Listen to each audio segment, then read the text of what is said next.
Okay.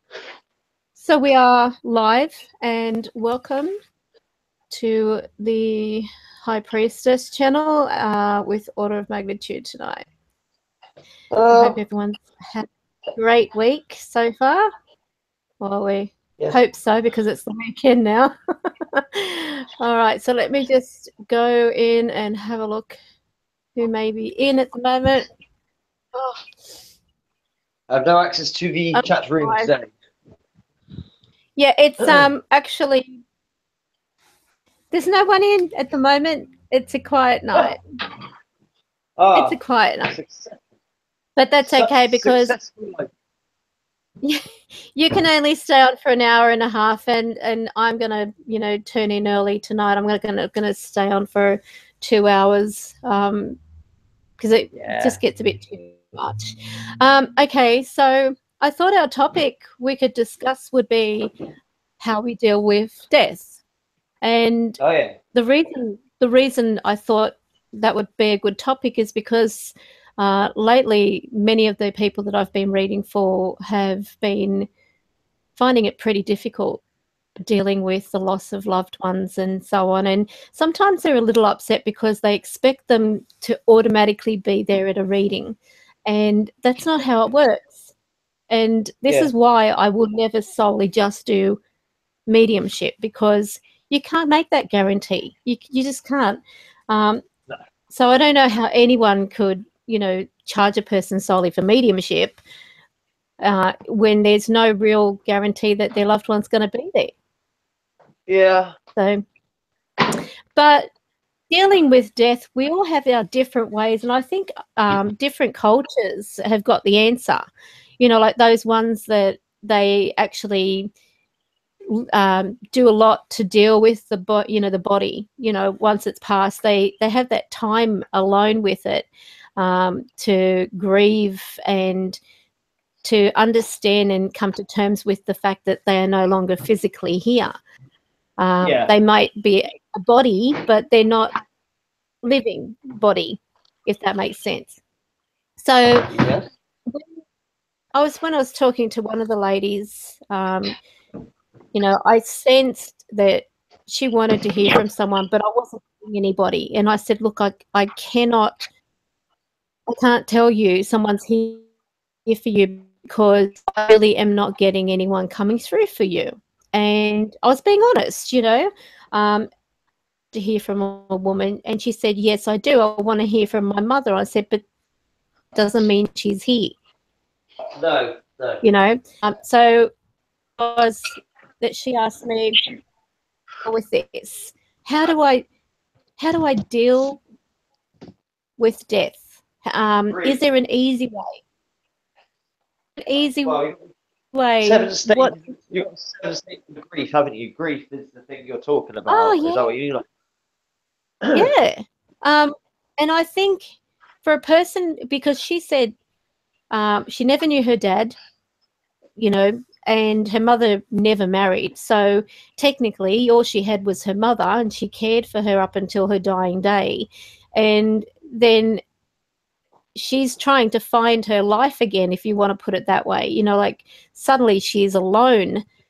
She never had children of her own because she was always with her mother.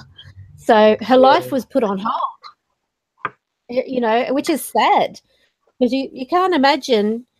I mean, there are obviously people out there. She hasn't got a partner or any kids then? No. That's why, you know, I was expecting, when I was even doing a reading, I'm thinking there's nothing indicating marriage or, you know, type of, you know, commitment in any way. And I just showed the hermit in her past. And the hermit actually represents a person who is in solitude, pretty much, you know, like, and I started thinking, I wonder, because the hermit was there with the high priestess, I wonder whether there was like a path of celibacy that she had, whether she was a nun or something, you know. And I was intrigued, and I said to her, look, I'm quite I sort of feel embarrassed to ask this. I said, but your past is actually showing me what appears to be a path of celibacy, like a nun. And she said, well, yeah, Yeah. that would be right. She said, I am technically still a virgin. Yeah. Well, she wasn't a nun, but she was not getting any. Oh. Well, sometimes it doesn't cross paths, isn't it? You know, I've got a friend who's that way inclined. He's just not really met anybody. It does happen. Yeah. It does happen. But I mean, you know, the sad part was here she was suddenly. Hang on, let me just go and get a tissue because I have to blow my nose. Hang on. Yeah. I've got hay fever and everything going on. I'm trying to do like a million little chores, like make tea, make cigarettes, feed the cats, etc.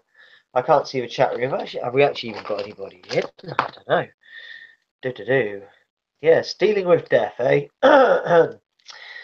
Little Moo, coming to terms with losing her gran. You know, she was quite a young age. You know, not easy for them to understand that they're not coming back again. At the schools, they teach religion. You know, God, heaven, Nanny be in heaven. That's fine. But because of what we do, she's obviously, as I like to call it, got a bit of inside information compared to the rest of her kids, you know. But she'd love to speak to Grandma again. I think we all would, wouldn't we, if we lost somebody, just have one more time to say goodbye or whatever. We'd all love to be able to do that. Sometimes we don't even get to say goodbye. Some people disappear very suddenly. I've had quite a few people who just gone. That's right. Sorry about that. I'm yeah, so settled myself and doing a million jobs, you know, on while talking to you on the go. So don't worry about it. You can come and do my housework if you want. So I move these trash to places per usual. So I'm gonna get a cup of tea, try and get settled and feed the cats and all the rest of it. I've been sneezing and. Oh, you're not getting ill. Okay. So, well, my daughter actually had like a 1-day cold, if that's even possible. Yeah, I know. Yeah. Sniffling and everything, you know, it's just weird. I'm just going to bring up that. Okay, so I'm going to give a shout out. Oh, we have got viewers. You're giving a shout. Okay, I was about to say, have we actually got any viewers yet? But we have. Okay. We have Tara Bell. We have Marley Paranormal. Good morning. Video, I was literally just about to start watching your video about your purpose of your channel and your messy hair, and then High Priestess called me, but I'll get back to that. Carry on. Well, you know, I'm so sorry. Sorry. I'll give myself a spanking later on. Okay. Oh, that didn't sound good. Oh, God. What's the colour of red? Scarling Ray. We know who that is. Our little pregnant mama. We have +1. I can't wait. I think she's going to be absolutely beside herself when she has this little bundle in her arms. Babies are beautiful. Yes, I do too. She said, I have my funeral already planned out, but you shouldn't be thinking about that at the moment. Not with a little bundle. And so we have, I'm not ready to die yet either, but I'm not doing a good job of taking care of myself. Who is really? I mean, if we could stop and change every little decision we've made every single day, every single minute, then, I mean, I'm just as guilty. I should probably be half my size, if not less than half. This probably isn't a good time to say it, but I'll keep it informal just to let you know. It's not your fault. Didn't mean to put your foot in it. You don't know, but +1 is no longer +1. Okay. Oh. That's why I went, oh no, shit. But obviously, no, you didn't know. It's not your fault. No, I didn't. And this is the thing, I don't go trying to read for people, without them knowing. Any massive attention drawn to it, but just to let you know, that's all. +1 is no longer +1. Don't call +1, obvious reasons. She's just on a little break. She's cool. Oh bugger. Just Okay, sorry, Ray. I'm so sorry. She didn't know. She didn't Yeah, know. my fault. I don't read a lot of the posts because of being so busy and everything. And as I said, this is one thing I would never do to a person is pry, as in, you know. Yeah. I didn't know either. I only because I got an email. I did the same thing, you know. So you know, but there you go. I mean, she's dealing with it really, really well. So I'm not going to draw too much attention onto it because you know. I know. But you know what? I had the similar thing happen with me, and there's always a reason. I mean, there may have been something that, you know, probably like we're talking about this topic, but you know, speaking for others out there. Yep, speaking for others out there, it is. It's a really hard thing. I went through it, but I was like near full term. Wifey's sister, similar. Wifey's sister was nearly full term, and they had to cancel. She had hydrocephalus, you know, the water on the brain, and she actually gave birth to him. And my wife describes the howl of my baby. She'll never get out. And he was like, I mean, he was fully formed and everything, and all that lot, you know. And he was put in like what looks like. But when it's time to say goodbye, because obviously they start, you know, and she still talks about saying, you know, she's got 3 more kids, and it's 10 years ago, whatever. She's still every, you know, birthday, if you want to call it that, she'll do whatever she's got to do, goes through the motions, you know. But hopefully things happen for a reason, etc. But stay well. Yeah. I was actually kicked in the gut and lost my boy. Yeah. So I know that I really feel dreadful, but you didn't know. I actually believe. Well, I mean, this is what I mean. I don't go going behind someone's back and I wonder how they're going, you know, because if I did, I probably would have been one up. But I don't do that. So I put my foot in it too on one of the things. It's not she ain't gonna be mad at you. She ain't gonna be mad. She's very level headed and cool. I'm talking like she's not there. It's only because I can't see your chat room, like you're not there, but you are. Yeah, she's actually. I think she actually has actually gone. Yeah, understandable. Understandable. When if she watches this back or whatever. Okay, she said I may come back later. Yeah. But one thing, I mean, there's a lot of people who are in that situation, and they do recover in many ways. I mean, I believe the souls always do come back. You know, they are either it's not the right time or there is something wrong. In cases like what I went through, my son is actually still on the other side and visits. So I'm so sorry. I really am.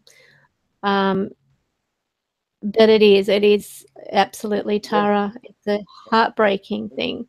And of all the most beautiful people out there, I would never have. She's awesome. You wouldn't want this for anybody, even your worst enemy. But she's absolutely beautiful person in every way, and soup kitchens and you know, after this, does all sorts of jobs and things like that. She's, you know, and you know, she gives money to charity and all that kind of stuff. You know, like I say, she even works at the soup kitchen. Not just gives money to people. She actually goes and physically works. You know, so yeah, she's a really kind spirited person. You know, definitely. Yeah. Beautiful. Always happens to the nice people, so to say, but you know, it's what you do. Why? That is just anyway. So going back to the topic in relation to, you know, dealing with death, we all have different ways of dealing with it. Some of us put on a brave face and then cry in silence. You know, we have our little tears. We might even go and have a shower and cry in there so no one has to see us.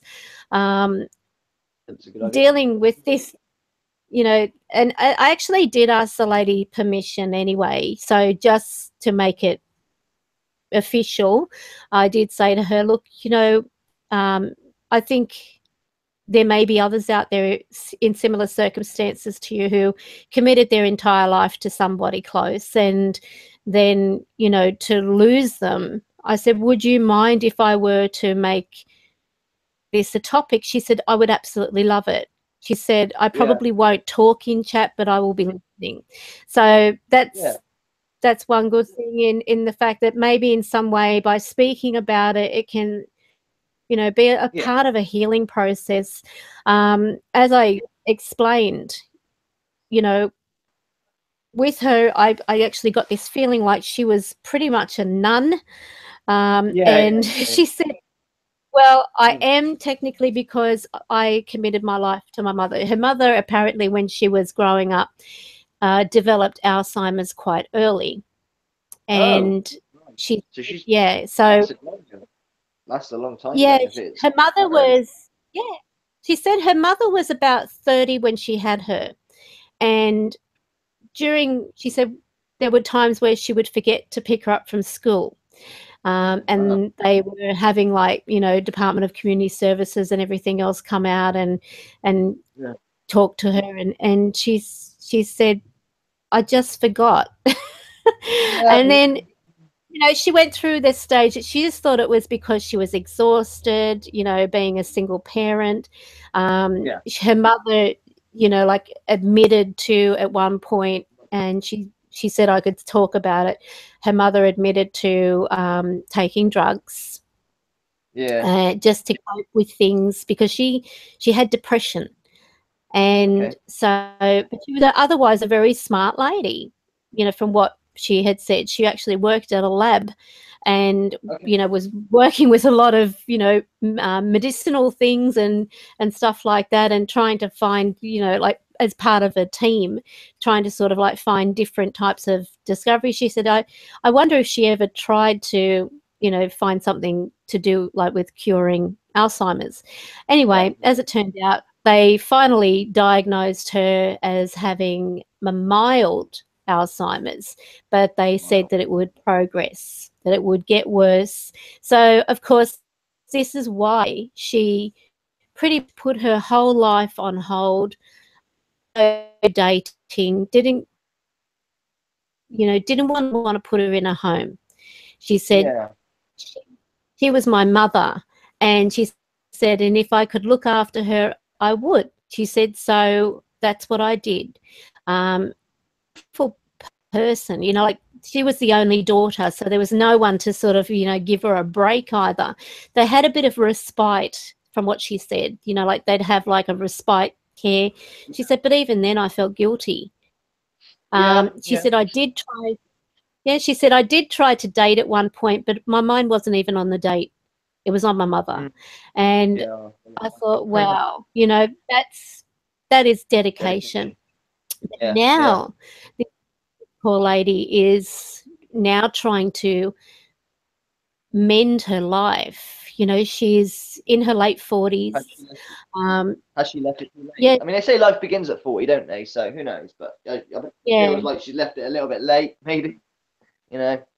Well, she said, I don't. She said, she said, I wouldn't even know what it feels like to lay next to a man. And I thought, oh my God, you know, like she's really. She's not missing out on too much. We fart. And, well, I said to her, you know, I said to her, I brew a fart, and then I don't tell my wife, and then I lift up the duvet so she gets nice wafts of it. Oh my God. Bit too much information. But I said to her, you're not missing anything. The smells and, you know, like the sweaty pillows and but you know, we laughed about it, but then I couldn't, you know, there are some people you just can't help but walk away from the reading thinking, I wonder how they are. You know, like, you know, I if she was closer, I probably would have said, do you want to come out for a coffee or something? You know, but I had no time. You know, it's just really, and but I did say that she could, you know, write me anytime. And I'm not a chatter. I'm not a person who goes into chat or anything like that. And people that write me, and I look, I just can't. because I get that many people sending me messages, and you just can't keep up with everyone. No, But anyway, I get that. yes. I know what you mean. So, oh, hello, Springtrap. So yes, Cool. it's Springy. What are you like? Oh, well, it's now? Friday, isn't it? Is it Friday there? Yeah, Friday morning. It's Friday. Yeah. So so anyway, she basically wanted to know how to deal with death, and as I said, well, we've pretty much been spoiled, our culture, because we have palmed the responsibility of, you know, our loved ones, you know, and their, you know, after the passing, over to like organizations like, you know, funeral directors and stuff like that, and nurses and whatever, you know, like hospital, and sort of like we only see them at the viewing, or, you know, and when you think about, there are some people who will go in and they will help bath and dress and do their hair and stuff like that after, which I'd probably do that. from what I would do. Yeah, well, from one of my clients, they actually did that for both their parents, and they said they're glad they did, because it gave them closure. You know, they finally were able to accept that Mrs. Maggs wouldn't view her mum. I said, well, you know, you got one chance. If you don't do it, you don't do it, or you might regret it. I'm in an RM, but I mean, she's got a photo, if that makes sense. But she said it didn't look like, it didn't resemble her mum. She said you could tell it was an empty shell. There's no soul there no more. She said it looks empty. Yeah. I mean, it looked like my mum, but it really wasn't. Plus, there was a bit of decomposition starting because she wasn't frozen or anything, or she just had makeup applied. That was. You know, she's got those photos if she ever does need to look back. But she was glad she didn't view. But you have to do what's right for you. I'm in the client. I would probably view, and I would help dress and stuff. You know, but I'm you know, you're all different, aren't you? What you need to do to go through the grief. Absolutely, everybody's different. I could never do it, to be honest. When I remember how they are, not as, you know, remember me how I am, not as I am now. You know, remember how they were. Yeah, So exactly. The last memory of the body. That's right. When my mother's passing happened, I will never forget. It was so sudden, and today is her birthday. So happy birthday, Mum. But I'll never forget, her viewing was very disturbing to me. Yeah, because she was. They didn't. I don't know what they do anymore. But they didn't. Like I think they're supposed to put something up the nose and the ears and everything to block. Yeah. But she was bleeding from them. I've read like staple with the mouth shut and stuff. I've read up on the whole procedure. It's pretty grim if you knew, but obviously the idea is you're not aware of these things. They just look like they're sleeping peacefully is the idea, but there's a lot of hard work that goes into it. Ask Mortuary Man, he'll tell you. But yeah, I know you mean, but sometimes you have to put tissue up the nose to stop fluids coming out. It's pretty grim. We decompose very quickly. You'd be surprised. You'll start smelling after a couple of hours. It's quite frightening, really. The minute you are dead, you know, the minute you stop, already your bacteria starts eating you. It's a very quick process. Yeah. It's not slow like you think. So you got to freeze. But Exactly. carry on anyway. I can So yes, it was traumatic for me because one, my mother wasn't sick, and to get, you know, the weird thing was I was reading that Alison Dubois book. I think I mentioned this before in another stream, that Alison Dubois book, Don't Kiss Them Goodbye, because, you know, like I do admire her work, and I used to like at one point watching that Medium because I thought, oh, you know, this is very similar, you know, but on a more dramatic kind of level, you know, very theatrical, and it's not like that. But anyway, after reading that book, I had just finished that chapter, the last chapter that morning, and thank you, Kim. And as soon as I finished that chapter, it was like that was the end. And I thought, how symbolic, because then I get this phone call from my other half saying, you've got to come home. Yeah. I had a feeling that I couldn't place my finger on it because, I mean, for my mother and I weren't talking. Yeah, yeah. So you went on an argument in effect then? She didn't end on good terms. Is that what you're telling me? You ended up on bad. No. Yeah, that's gonna. Well, we started to talk, but it wasn't how it was before. Yeah. At least you got some So dialogue going, but yeah, okay. It was trivial. It was so trivial and stupid. But anyway, cut a long story short, he said, "You've got to come home." And I said, "Why?" I said, "Just tell me," because I was really busy and I was about to do to another client. And he said, "Your mum's dead." And I remember dropping the phone, screaming. And I thought, oh my God, you know. Was she an old lady? Was she an old lady? Because if she is old, sometimes some people. Oh, but she wasn't. She wasn't sick. She was very active. She actually had a mobile dog wash. She was good health then. She wasn't deteriorating. She was good health then. No, in effect. No, very healthy. So she wasn't a smoker, wasn't a drinker. I mean, sure, she used to smoke when she was younger, but you know, she's quit, and you know, so it was, and it was just a shock.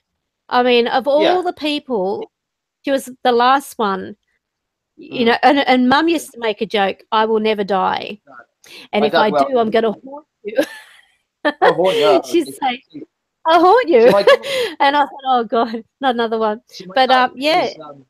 My dad's like 75 years old, and he still actively plays badminton for Wiltshire. He's very fit. He's a vegetarian and all that. And the joke is, yeah, he'll outlive all of us because even though he's 75, he still does runs. He runs freaking miles with the dog and runs back again. And, you know, just very, very healthy guy. But there's also the other theory that he'll burn himself out quicker and he'll just suddenly drop dead, you know? But if I got to think of my dad died now, right this second, I'd be kind of shocked by it because, yes, he's 75. You know, he's at that so-say age, but you don't understand how fit he is. He's fitter than me. He can still do 200 press-ups, seriously. And that's what he laughs at. Yeah, he's really, really fit and well. He used to be an ex-boxer champion, and then he went to badminton. He does all these, you know, really exercisable things. Yeah, he's just really good health. So, and his body has served him well because he's served it well, I suppose, you know. But if, you know, like I say, he's that age, you'd think, well, okay, if he died, he had a good long life. But it'd be quite shocking because of his good health. You know what I mean? You know, he's better than me. I honestly think on that point, none of us are ever prepared. No matter, even if a person's sick, and you know that they're going to go. It's like when it happens, it's so surreal. It's like, I never forget. I knew. I'll never forget my gran. She was sick and dying. They said, right, she'll go in the next day or two. So, I mean, she was unconscious anyway. So we said our goodbyes and everything. I said, I'll come in tomorrow morning, you know, and say again. And she passed through the night. And I felt a bit betrayed because they said 2 to 3 days, but she went that night. You know what I mean? So, yeah, you don't expect. Even if we knew she's dying, she's unconscious, even for God's sake, she's going. But I was hoping she'd do the 2 to 3 days like we were told. And we weren't. It was half a day, technically. You with me? So, yeah, you're not prepared. What? I agree with that. No. You're not, and even if you see it coming, I think because it's when it's one of your own too, so much more personal. Other half, he's got, you know, a message the other day that his mother's got cancer. It's in her lungs and it's in her liver, and so yeah, she's going to try for chemo and everything, but it's just, you know, quality or quantity. It's really, quality or quantity, short time because it's terminal. When you have chemo, well, everyone knows this. When you have chemo or E.V.P, you're really ill, you know. So yes, you might get an extra year, half a year. I don't know what the stats are because obviously it's not my friend or whatever. Well, they said they said that they give her 12 months, but if she has chemo, she'll get 18 months. And I know this sounds awful. Hard decision. Quality over quantity. Which one do you want? You want quality? Yeah. Difficult. So because it makes you so sick, I know that if the choice were mine, I would probably, you know, of course, the first thing you think of are your kids. But then would I want my kids to see me so ill? I mean, if there's a hope. It's brutal, chemo. Hello, Matt. Brutal. It is. You think that with all the technology over the years and the things that they've been able to do, they would have this down pat by now, you know. But the problem is, way of dealing with the disease. It's a very medieval way. You know, you attack your own body to get rid of the cancer, in effect, because you can't localize it. You know, you're poisoning yourself to kill the cancer. What you essentially, that makes sense. That's exactly. Why it's so painful. And when you think about it's the stuff that they're putting in foods and everything else that is adding to cancer. Why can't the government and, you know, why can't they just eliminate whatever is a common thing that is like in foods or, you know. Yeah. Well, because population control, we're already overpopulated, so that's the way they look at that. Yeah, true. Good point. It's horrible. Hard. But, you know, in their mind, the government's mind, you know, the New World Order's mind, you know, we're overpopulated anyway, so to say. The Earth can sustain 6 billion or whatever it is, and we're on that limit. I don't know. I don't know the figures, but that's probably a reason why. But and also as well, free choice. I mean, I'm a smoker. This is not good for cancer, is it? You know, the choice to smoke or to smoke. I mean, I'm one of these idiots, but okay, so I can still sprint at the road. I don't get out of breath. You know, so he's not giving up until he gets a symptom, then he'll give up. But if you have a symptom, it's probably too late, you know. So I don't know. Yeah. But free, maybe by the time you have the symptom, it's too far gone. Yeah. But this is a scary thing because I mean, we're sort of going off topic, but people who have been told that someone is dying, for example. Perhaps this is probably the best place to start about discussing it, because I can remember my father wanting to talk about, you know, his passing and stuff like that. And I mean, before he passed away, and I didn't want to talk about it because I'd only just found him. And the last thing I wanted was to lose him. You know, I said, I don't want to even focus on that. I want to enjoy the time we've got, you know, talk about happiness. And he said, well, it's going to happen, honey. Yeah. It happened a lot sooner than what I had expected. Oh, is it? Sorry? Okay. It's a lot. I said, oh, is it? It happened a lot quicker with your dad, did it, when you expected? Yeah, it happened because what had happened, he had a blood condition, and originally he had that, you know, the gunshot to the head. It left him in a wheelchair because they tried moving the back muscle of his calf to the front. They really stuffed him up. And then he had this blood condition, which he had to take medication because his blood was congealing too much, and he had to use like the warfarin and everything else. And so it was just one thing after another. I mean, it was like he just went from a normal weight right down to skin and bone. And I remember asking, you know, like, I wanted to go and see him, but I was getting mucked around something fierce by, you know, my passport and everything like that. And by then I'd had my little one, and I thought, I've got to see him. And then I asked to speak to him and put the phone next to his ear. And I'll never forget that guilt. You know, I'm so sorry. I'm not going to be able to make it, because they're saying, are you going to come over now? You know, like it's just a, you know, hop in a car type of thing. I'm in Australia. He was in Lincolnton, North Carolina. Yeah, he's halfway around the world. It was like, and bureaucracy got in the way. Pure bureaucracy. It did. It really mucked things up. And of course I couldn't leave the baby. I'd had to take the baby, and it was just one thing after another. And I just, you know, I sort of felt bad because here he was, he wanted to talk about it. I didn't want to talk about it. I was always changing the topic. Let's not talk about that. You know, we'll have, you know, you'll be able to visit me anyway once you do. And he said to me, I'll tell you what. He said, you don't want to talk about it. He said, but when I go, I will, if I can come back, I will give you evidence so that you can help prove to people that life does go on. Well, look at the evidence I've got. Some of the evidence is something that I guess a person would give you their teeth for. And this was just in my home with an iPhone, no fancy equipment, nothing. Having that beautiful, beautiful orb, light, spirit light, it was alive, absolutely alive, and to capture it just blew my mind. Yeah. My father kept his word. He kept his word. He was going to help me. But some people don't have that opportunity when they lose a loved one. They'll have signs. You'll find we got Marcia's voice. We got Marcia's voice at one time, whether it's a mimic or not, but we like to think it was her voice. She hears us. That's good enough. I hear you, dear. It was a facsimile of her voice. I'll never forget that. Absolute perfect copy.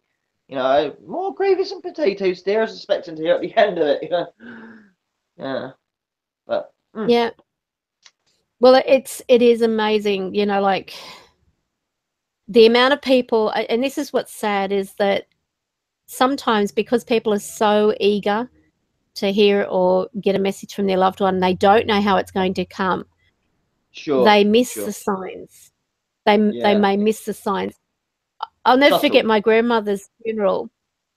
Yeah, at my grandmother's funeral, every single person who was of family, we had the radio going when we left the actual reception to go to the wake, and on that radio played what was it called, a Closer Walk with Thee, and that was her favorite song. And him. We all made mention of it when we actually got to the venue.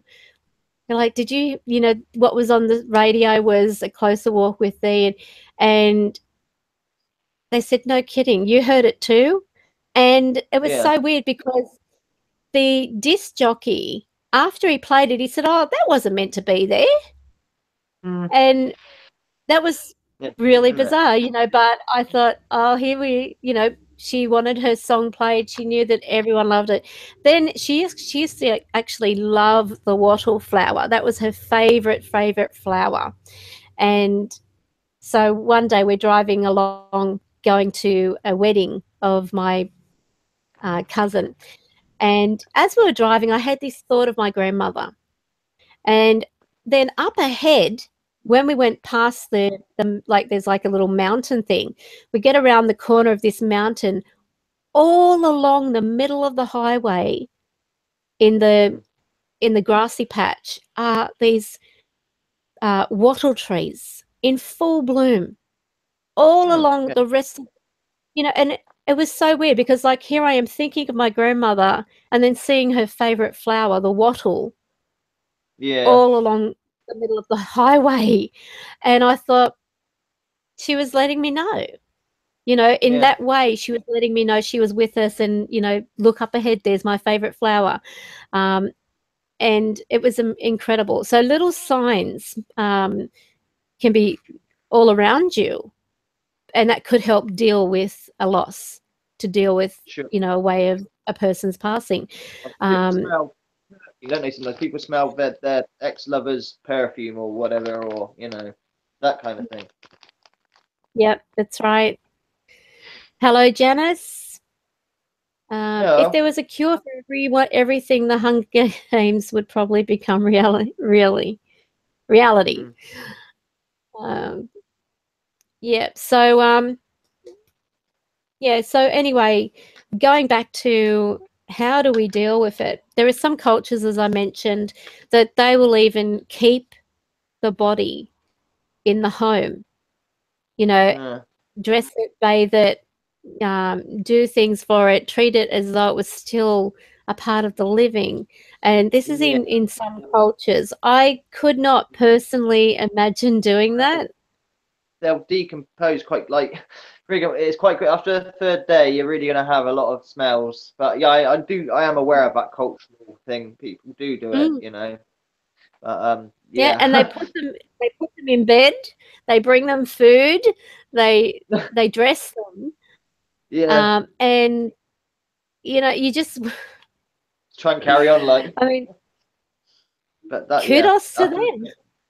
After the third day, they're going to really, you know, need someone to take it away. You know, especially with a mattress and that, because all sorts of fluids leaking on the mattress and stuff. But yeah, I am aware of that. Other cultures doing that kind of thing. And, you never know.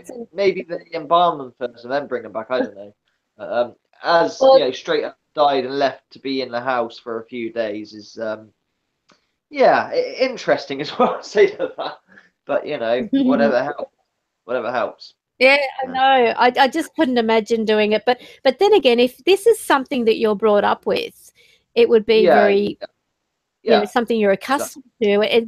It would be weird not to have that. I can remember going past a house once, and I was going to my grandmother's, and right outside the front door stood a coffin. And as it turned out, one of the friends of my grandmother's, who is now also on the other side, she knew the people in that house, because I said, you know, there's a place around the corner there. It's got a coffin right near the front door. And and then Thelma, which is my grandmother's friend, I've got a fly buzzing around me. Maybe I'm anyway. She said, "Oh yes, I know those people." She said their mother is actually very, very sick and she's expected to die. I said, "How awful!" You know, like they've already got the coffin sitting there waiting. And she said, "Well, that's how their culture is." Yeah. And I thought, another journey. They probably look at it as, look, you know, when you die, it's the next step, another journey. You're just preparing you for your next journey. They might look at it like that, I guess. But yeah, no, I've seen that. Even in America, there's a video on YouTube about a guy who made the coffin, you know, for his dad, who's quite old. He wasn't even ill and dying, but he said, "Dad, obviously, you know, you are 90, you are in a wheelchair, even though you're in okay health for your age. You know, I'm a carpenter, and I've made you this coffin. What do you think?" And I even played a practical joke on him, because there's one of the kids' dolls is always found in weird places with its head, and they think it's a bit spooky and freaky. And they even put the doll in the coffin, so when Grandad opened the coffin to go, "Oh, nice, lots of velvet to be comfy," when I go in there, there's dolls there. Like, "Oh, very good, son. Haha, you got me." You know, it's quite a weird. I mean, a lot of the comments were like, "What the fuck?" You know, that's so disrespectful to the old guy. You know, but no, that's in USA as well, and it wasn't any weird culture. Just the son is a carpenter, and he'd fashioned a very nice looking coffin. I wouldn't mind that coffin. I guess it's very plush inside, and was it you who said that video, or was it Irish Steve-O about the guy who? Oh, that's Proving Demons. Right? Yeah, Proving Demons. Oh, yes, grandma. Right. Opened up the coffin in the grandma. She's been for like 50 years, but in the backyard. Yeah, that's right. Oh. She kept grandma in the coffin in the garden. I even kissed her. Opens up the coffin. She's been dead for like 40 years. But the thing is, right, that is a sealed coffin, right? It's an expensive one, or casket is a correct term, because it's not a coffin, it's a casket, and it's sealed. So she hadn't really decomposed that bad, considering she'd been 40 years. I mean, she still is decomposed, but she had skin and everything still, and it wasn't, you know. She looks. Yeah, but then with him opening the coffin and everything like that, you know, he's letting the. She's going to decompose now, so I don't know how long she'd have lasted. He'll probably come back in, you know, in a week or two, and she's a puddle of goo now, you know. But, yeah, weird. Because apparently the soap, they say, is as a result of the you know. Demon, if you're watching this, put that video back up. Don't privatize it. It was a good video. You know what I mean? Put it back up. Oh, it was actually quite disrespectful. I felt nauseated, to be honest. Sorry, it's his great grandmother. Yeah, that's right. He was covered with a blue tarp. That's it. Yeah, just put a blue tarp in the garden. Oh my God! Unbelievable. So let's turn to our chat room and ask, you know, how have you dealt with Do you have great grandma in your garden? Or granddad? All right, so here's our chat room. Now, hey, hello. Is there anybody that could? Yeah, he did go a little bit too far. So, thinking back to how you dealt with a loss, which is what our topic is about. How did you deal with it? What was one of the hurdles that you had to overcome? Was it just the fact that, you know, you lost that person, or was it the, you know, was it the financial side of things? Or how did you cope? What was one of the things that got you through that loss, that helped you to? I guess a lot of people in chat would probably say I turned to the paranormal. Yes, because I was looking for answers. Loads of people got into paranormal because they've lost a loved one, and you know what answers loads of people. I'd probably say 75% of people. I mean, just a figure I've just made up in my head, but you know, the amount of people I speak to, they do. I mean, my mum, with her loss of her gran, she couldn't afford to bury her because you got to buy a plot of land here, I think. Don't quote me on that exactly. So, you know, or at least that amount of land for a thing. So what she did is she had her cremated, but I think I told you this last time. But instead of setting the ashes free, which I think is what you sort of meant to do, she buried the ashes. So she had a little stone put in the ground. It's only that, not very high, you know, very big. But I thought that was a bit odd. I thought you were meant to release the ashes and let them free. But that way, Mum didn't, you know, she was worried she wouldn't have somewhere to go to visit her mum, in effect, by cremating. But in that way, she, you know, paid for a very small burial plot and not very deep, so to say, and a little plaque. So yeah, I don't know. They all do it in different ways. And money, it sounds wrong, but it's true. Money does come into it because funerals are not cheap. They're very expensive. You know, I think that's a worldwide thing, especially in this country. About £7,000 for a funeral in this country. And yes, I think the state can pay for it if you are not much money, but it's very basic. And yeah, you won't get anything you want. If that makes sense. You know, but yeah, it is Kim Wood says, Kim says telling jokes, and you know it's not as weird as it sounds. There's a lot of people, even in my family, I noticed, who were like they were saying, you know, that. The amount of people that say, at my funeral, don't cry, I want you all to smile, wear pink instead of black or whatever. The amount of people that say that for their own funeral. Or basically, you know, like people would say, oh, I bet they're giving God, you know, grief in hell, or, you know, or whatever, or they've probably gone here or they've gone there, and they'll be arguing with them. Yeah. God, he's so now. Now, Tara says, I needed time to deal with it. I used to handle it very badly, but after getting into the paranormal, I handle it a bit better. Matt says, I needed time alone to grieve. I'm quite lucky not to have had many people pass around me, but when my mum goes, I'm going to be shattered. And it is, Janice said, I cried a lot. So we all deal with that type of loss in so many different ways. To, you know, in relation to Kim Wood, I can actually relate to that because my family tried to humorize, not make a mockery of it, but tried to look at it as, oh, they'll be doing this now, and I bet they'll be complaining there's no bingo, or, you know, making little references, just as a way of dealing, trying to sort of keep her real here, if that makes sense. See, that's how I saw it. When Camaro, sorry, not when Camaro died, I hope she doesn't die.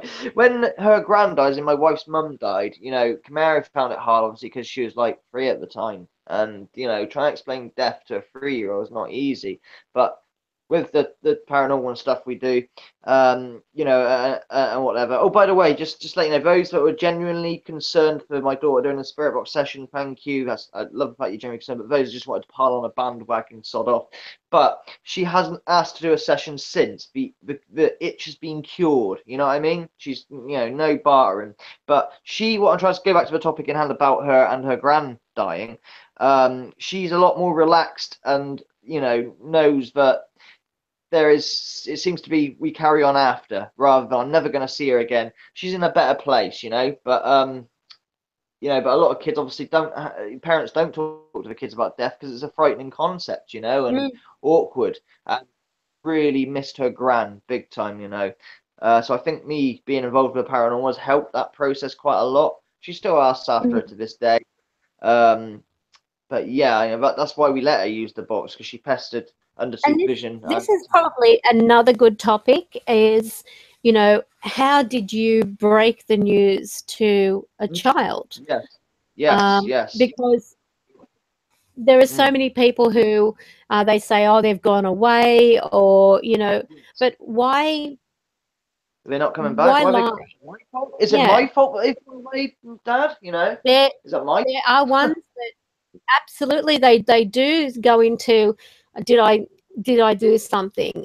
It's like when a child loses a pet, for example, and it dies, then it is important to be honest about it.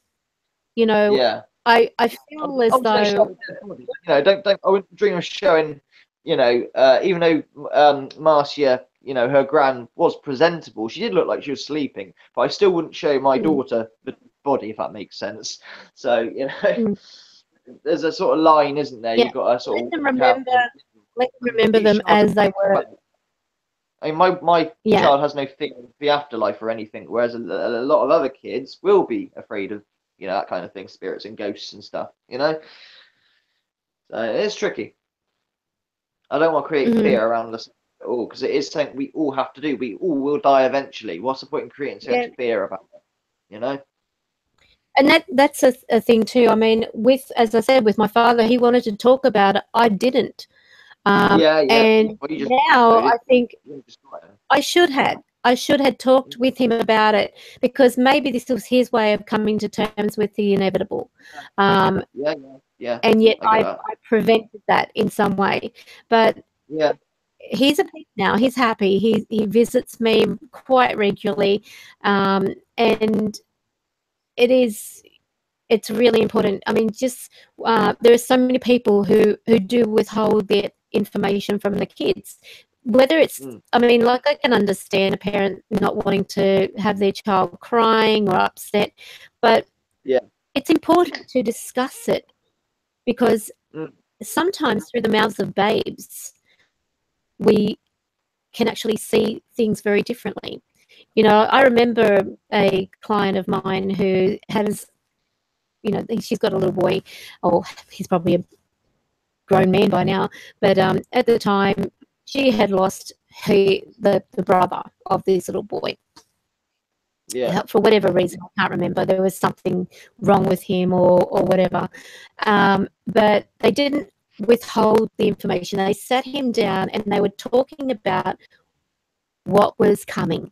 They gave him the quality time to be with his brother. You know, she said, what is it that you most want to do for your brother or with your brother before this time comes? He was aware that it was coming, you know, so I think it may have been cancer. Don't quote me. But it was, you know, it was quite sad. And the way she described it, I thought that's very amicable of this person to put aside the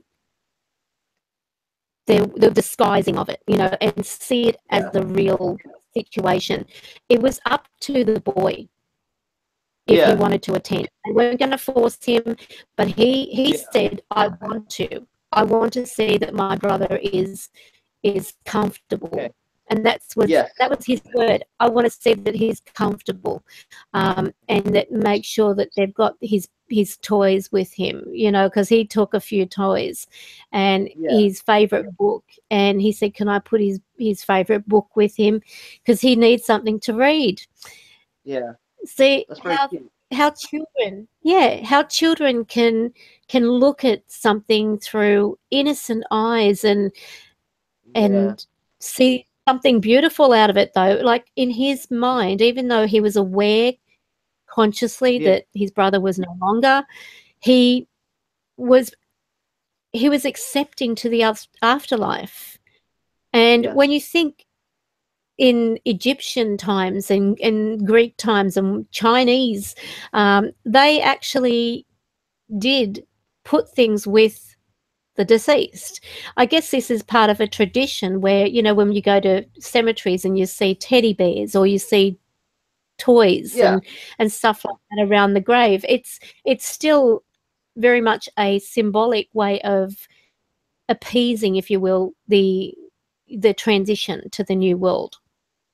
And you know, they do, and this is another thing too, they do get to see them, they do get to hold them, they do play with the toys. You know, I've seen, you know, with Tracy, she's got a little teddy bear with one broken arm, and she carries it pretty much everywhere. I've had people that have, you know, when I've done a reading, and there was one lady that just, you know, I went out to do one reading. This was a face-to-face at a person's home, and all of a sudden I didn't get home till after midnight, because then all of a sudden they'd have their friends turn up, and then their friends would turn up, you know, and before I knew it, I had, like, you know, what was supposed to be 2 people being read for nearly 12. So then after that, this lady just turned up, and with her walks in a little girl, and hair done up with a bow, you know, like ribbon type of thing in it. And I knew, all right, this little one is over. I could see, obviously, from the fact that she couldn't fully manifest, which is very typical. There's like a partial manifestation. There may be some part that doesn't completely manifest. Anyway, in her hand, she actually had like a little angel. It looked like a little angel figurine. And I described what, you know, I wasn't going to go too much in detail about the little girl, but I described the figurine she was holding. And the woman said, I only put that on her grave today. Oh, wow. And she said, how does she look? And I said, she looks lovely. She looks so lovely. And I said, and she's got her hair with a, you know, I think it was a blue ribbon that she had in her hair. She said that's what she was buried with. And she wept, but she said it was the most healing experience that she had, you know, knowing that her little girl was around and so on. And yet there were other people, as I mentioned, you know, earlier in the part of this this live stream, that you cannot always, you know, say to a person, yes, you're going to have your loved ones around. So if you are going to a medium or booking a full mediumship, don't be too surprised if you don't get them coming through, especially if they've just passed over, because sometimes they won't, and sometimes they don't want to talk to a complete stranger. It's their choice, but you know, you really shouldn't just book a mediumship. But anyway, going back to it, dealing with the passing, I think if we look at things through children's eyes and see it in the innocence that it is, we could actually learn so much more. Children have a much better way of dealing with many things. You know, like I think it was a story I read. I don't know whether it was real or not, but it was about a little boy and his dog, and they, you know, the dog got hit by a car. It turned out that the end of the story, they gave the scenario why the dog got hit by the car was because he was racing up to the school to see his, you know, the little boy, and he ran across the road and a car hit him. came out. He finds the dog on the road, people around the dog take its last breath, looking at the boy. Of course, the tears happen regardless. I'm a big sook when it comes to those stories, even if they're not real. Yeah.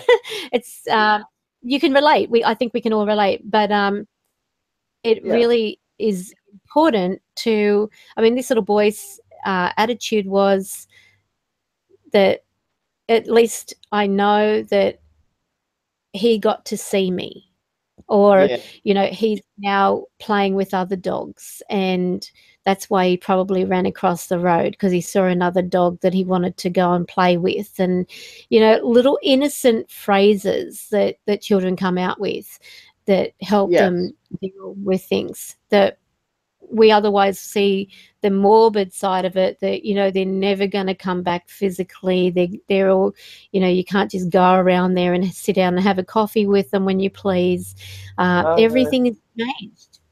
Yeah, everything's changed. And going back to that client I had today, where we were talking, and she said she gave up her life literally to take care of her mother, and now she said, it's now my mother's gone. And I said, I know this sounds awful, but maybe we need to look at it in a different way. Maybe this is because if you had been older, and you had pretty much, I mean, she wasn't a spring chicken in her late 40s, and I'm not saying late 40s is old either. Life begins at 40. But yeah, well, I'm still waiting. But anyway, it goes down to the fact that maybe in some way this was her mother's way of, like trying to sort of find some peace to it all.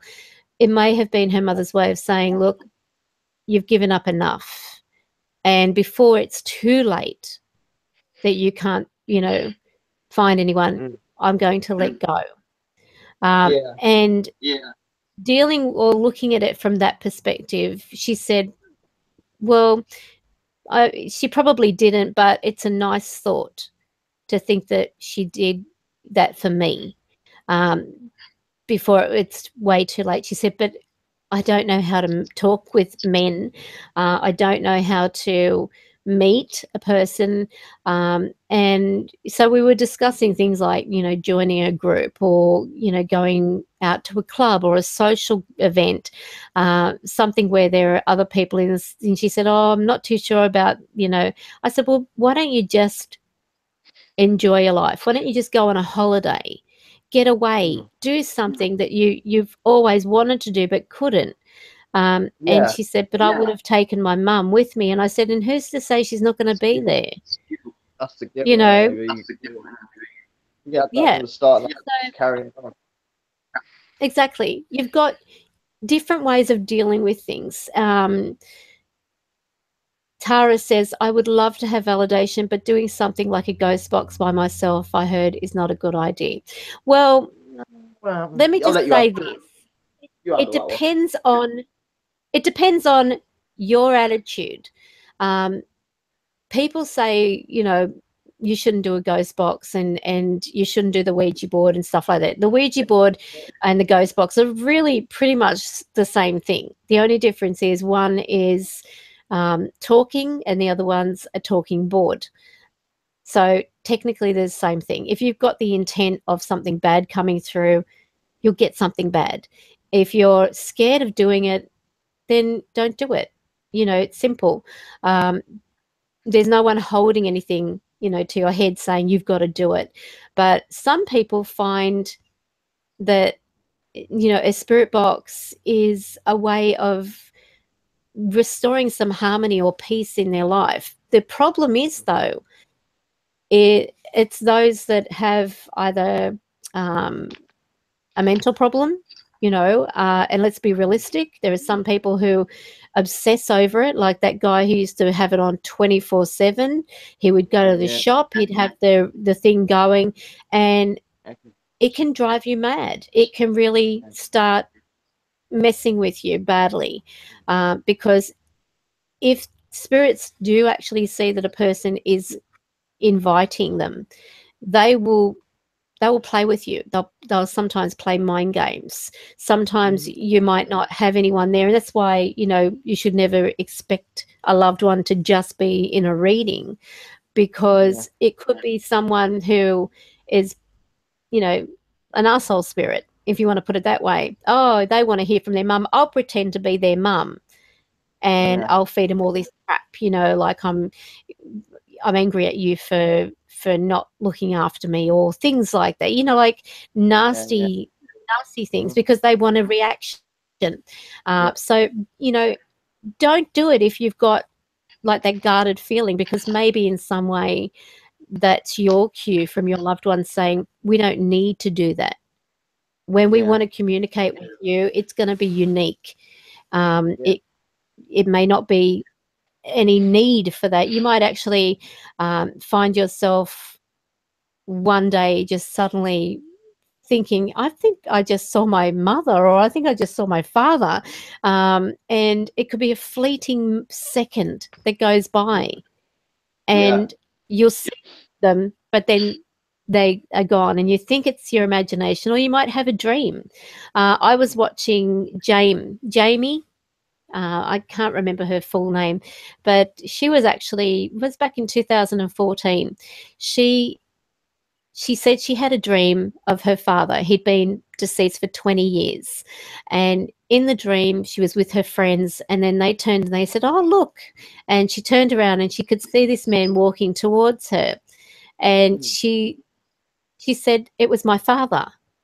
And in the dream, one of the friends said to him, don't do that. You know, she's going to be upset because she knows you're dead. And he said, yes, I am dead, but I'm here. And to hear those actual words in the dream is a validation that there is some type of connection on the astral plane. And many people will find a lot of communication comes through their dreams, you know, or you might even be in the car and then have this feeling that you're not alone in the car. You know, you might start talking about, you know, or talking to a loved one saying, I'm sorry that I wasn't there for you when this happened or whatever. And you'll feel the presence. You will feel their presence. And it's undeniable. You know, it's not something you can just... Sometimes I get it, sometimes not. I mean, I'm really insensitive to these things, but yeah, you get a vibe, don't you? Like, and I mean that cemetery on Halloween's night, I had a bit of an okay-ish vibe about it or whatever, rather than a threatening vibe, which I get quite a lot at the. I mean, that last cemetery, last Halloween, I can't know which Halloween was it? Was it before Halloween? Yeah, I went in there, and I thought, actually, no, I've got this really bad sense about something, and like I said, I've got no medium skills or being born with anything sensitivity wise, but it turned out, like I said, I thought it was lead thieves were there. I thought I was going to meet someone who was stealing lead, and obviously, you know, they might hit me or something because they just want to get away with the lead. Turned out it was a guy running around naked in that cemetery. You know, it was, you know, that's what it turned out to be. So I was wrong, but I was right. You know, I got the sense that something was there that was not, you know, could do me, well, I wouldn't say harm in the case of being naked and old, but yeah, certainly leave me with a mental scar, I expect. You know? Really I guess weird. it would. But see, the thing is, the more that you do spirit box sessions or stuff like that, you open yourself up to a higher consciousness. So you don't see, this is the thing. People think, oh, you've got to be a medium, you've got to be a psychic to have this communication, or it's not going to happen. I say BS. You know, you don't have to. The more that you're encouraged, like, you know, I wouldn't say encouraged either. The more that you are adaptable, you know, and show an interest in the communication, the more opportunity you've got of having it happen. You know, you'll have certain gut feelings. Every single person on earth has a gut feeling. Should listen to it as well. I never listen to it. I always get screwed up in some way or form, so don't listen to it. You know, that was the one time I did listen to my gut feeling, but you should always listen to your gut feeling. always. Absolutely. It can save you. I mean, you might have this instinct, oh, I'm not going to drive that way. I don't know why. I've got to go, somewhere around this way, or I've got to go and pick something up. That may be instinctively, not just, that you've got to go and get something like a milk or a loaf of bread from the shop. From traffic. Save you fuel from the traffic. Yeah. You might think, I'll take a detour. And that detour could save your life. Yeah. So you never know, you never know. You won't know. You might hear about it on the news. You might, get told about it. Did you hear about that big accident up on such and such?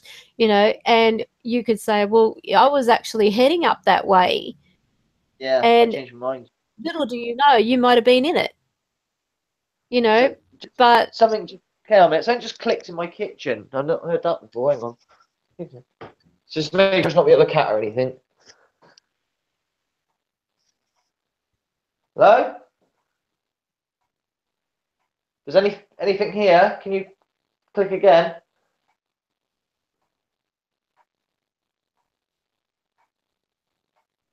Okay, I'm going to leave the kitchen. If you want to communicate, just make that noise again. Thank you. All right, carry on. That was a bit weird. I've never heard that before. It just like a massive click, like a cat was turned on, but the only cat that's down here was with me. I just wanted to make sure it wasn't the cat, but it's not. Weird. All right, carry on. Then like a kettle click. Yeah, like someone's turned on the kettle. It was loud as well, like a loud click, but I've not heard that in this house before. I've heard it plenty of times in the other house, but not this one. All right, carry on anyway. Yeah, so little signs like that might be a sign that someone's saying, I'm here, you're not alone.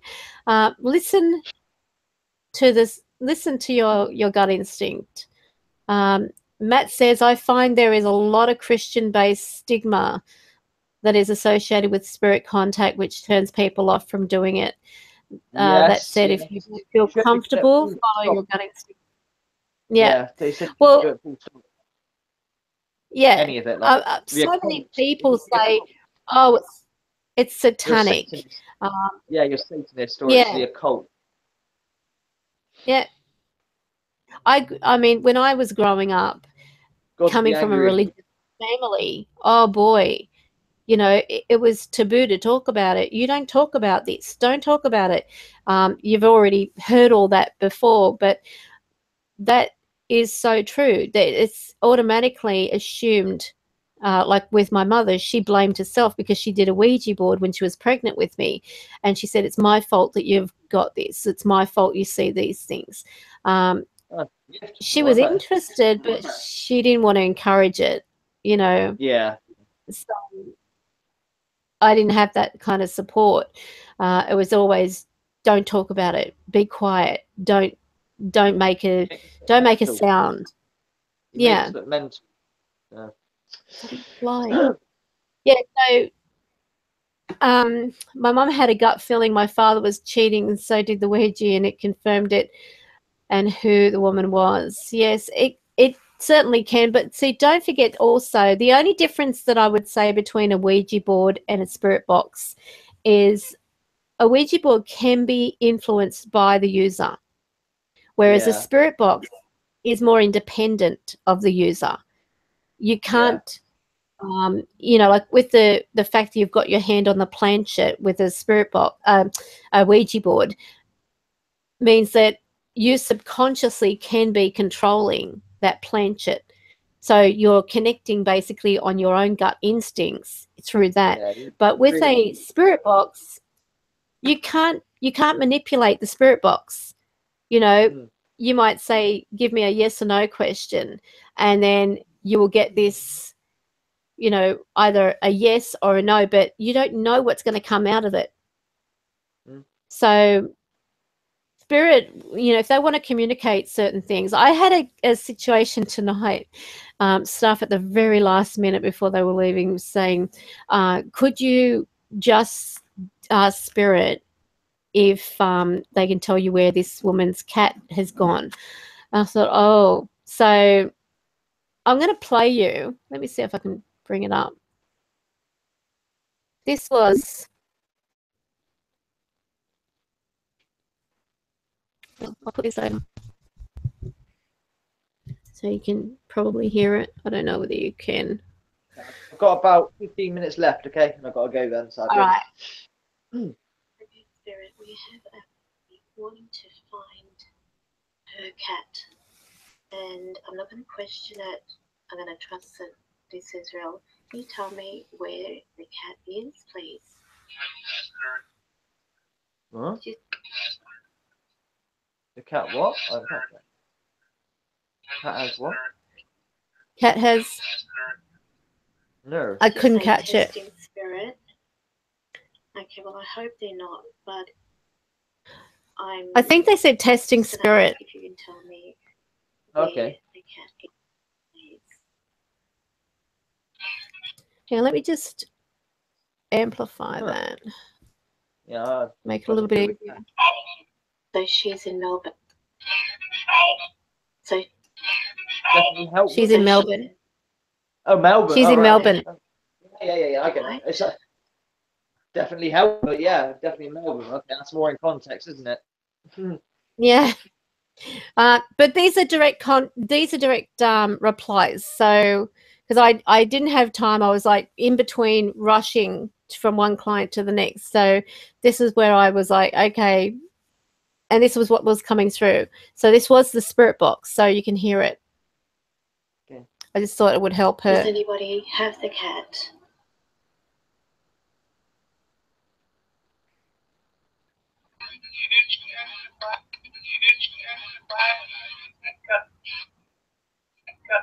The cat. Did the cat what? Did the cat survive? What? Did you say 5? He's a C. Okay, that's not very nice. Am I to assume there is someone who is connected with the fire department who has the cat?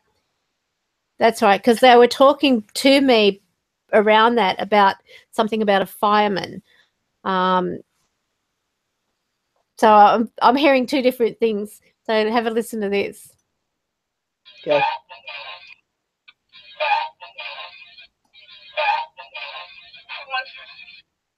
Bradley wants it. He wants it. Bradley wants her. Okay. So is the person's name Bradley? Well, I hope you're hearing this in regards to a situation with a Bradley. Well, that's what it sounds like to me anyway. Departed. Okay, yeah. Spirit. Okay, Departed. so Spirit uncooperative. So the reason I said that was because if they said that they were testing them, first of all, and so whether there was any, testing going on, the first thing they said was they're testing. And that's why they said it's departed. So this is, with spirit, don't test them either. If you know what's happened to something and you're testing spirit, they will play games back. Yeah. But think about how with your cat, they said it was dead meat. There was another case where a lady had asked about kittens, knowing full well that they were outside, and they said they're dead, right? Clear as anything, they're dead. But I actually recorded that was a disembodied voice. It wasn't through a spirit box, and they weren't. So I'm now at a point where if they're saying an animal is deceased, I look at it as the opposite. Yeah. Because they will tell you things. I mean, they'll test you. See, that could have had a consequence, because if I really believed the cat was dead meat, I wouldn't bother carrying on searching for him, It's only because my neighbour obviously wasn't aware of a spirit book session, so to say, and they kept their eyes out. But I think, well, he has been gone a long time, no one's seen him, maybe he is dead, So I had sort of given up then. But thankfully the neighbour carried on and caught him, and here he is today. But yeah, no, I took it as gospel. Even though I know spirits lie, I just thought, well, maybe, you know. And that's why I said, don't believe it. Don't believe it, because it's very likely they're playing games. Yeah, there's horrible people and there's horrible spirits. There's, you know, there's all types, you know. Yeah. Nice people and nice spirits, you know. It's just one of those things. Good and bad. Yes. There is. There's, just as there are good people in this world, there's also bad people, and same on the other side. And that's why so many people who are doing spirit box sessions, be wary of them. You know, although there is an open communication and a direct link there, it doesn't mean they're going to be telling you 100% the truth.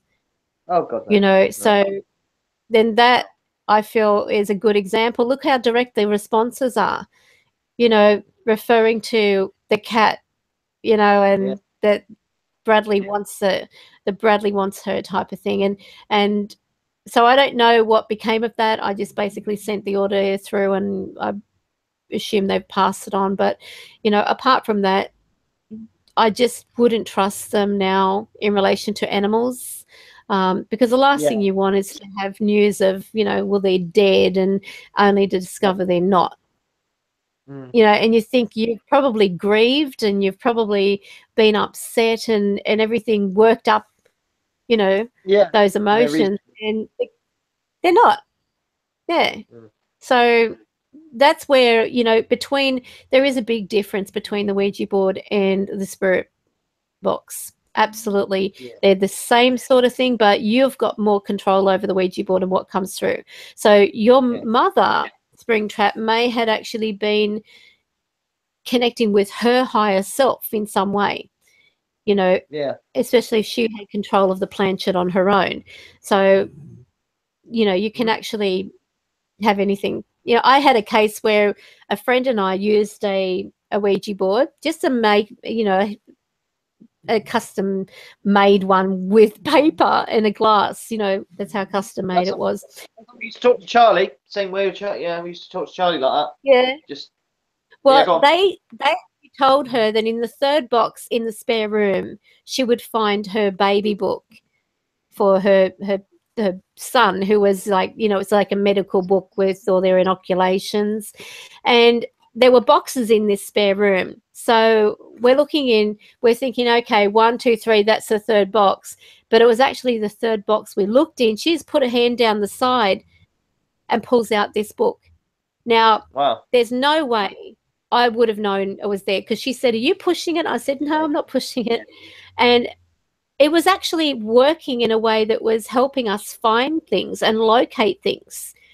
And she had been, I mean, that spare room was, you know, like stacked with boxes and stuff like that, because it was a storage room, you know, for when they were moving and everything. And they'd been there for like 2 years, and there was stuff in this room. And here she was, you know, okay, this is the third box we're looking in, and the thing's in it. Exactly number 3. And they said the position of the book would be down the left-hand side. So we were searching down the left-hand side of what we thought was the third box. Then we went to the next box thinking maybe this is the third box, but then it was the third box. We just, you know, put a hand down, pulls out this book, there it is. So that was either one, she was connecting with her higher self, which is a part of the memory she had blocked out, or there was something really there. I couldn't physically hear anyone talking around us.